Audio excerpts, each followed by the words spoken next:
Shalom. Que la paix et la grâce vous soient accordées de la part de notre Seigneur et Sauveur Jésus. Aujourd'hui, parlons de la réalité entre les œuvres de la chair et le fruit de l'esprit. Plusieurs se posent la question, mais pourquoi, malgré que je prie, je gêne, je n'arrive pas à surmonter tel désir, tel problème dans ma vie? Parce qu'il y a une échelle de valeurs que nous devons rétablir au travers de la parole de Dieu entre ces deux réalités, la chair et l'esprit. Je me suis toujours posé cette question, pourquoi quand on parle de la chair, on parle des œuvres? On attribue des œuvres à la chair. Mais quand on parle de l'esprit, on parle de fruits. Et lorsque nous prenons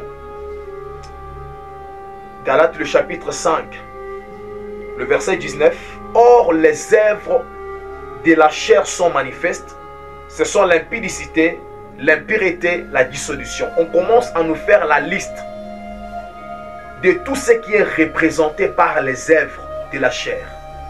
Mais quand on commence à parler de l'esprit, écoute ce qu'on dit au verset 22, « Mais le fruit de l'esprit, c'est l'amour, la joie, la paix, la patience, la bonté, la bénignité, la fidélité, la douceur, la tempérance. » Et lorsque vous lisez de près le verset 22, vous allez remarquer un détail. Vous allez comprendre qu'il n'existe pas 9 fruits de l'esprit, mais en réalité, il existe un fruit de l'esprit, c'est l'amour.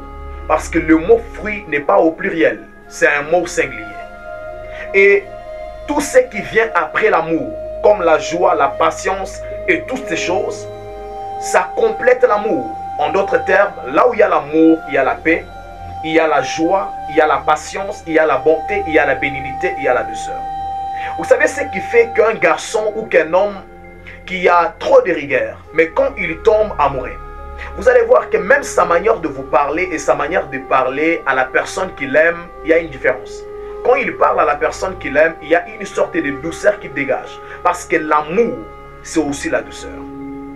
Et là où on parle des œuvres de la chair, on parle des efforts.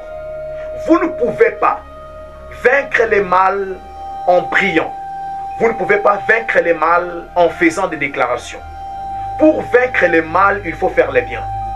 Pour vaincre la chair, il faut marcher selon l'esprit. Parce que le seul remède contre la chair, c'est l'esprit. Alléluia.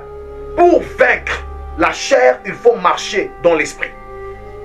Et aujourd'hui, je suis venu vous dire, il y a certaines choses, vous n'arrivez pas à vous débarrasser de ces choses, simplement parce que vous fournissez des efforts. Tant qu'il y aura la place pour vos efforts, il n'y aura pas la place pour le Saint-Esprit. Quand on parle de l'esprit, on parle de fruits. Parce que les fruits sont produits par le Saint-Esprit.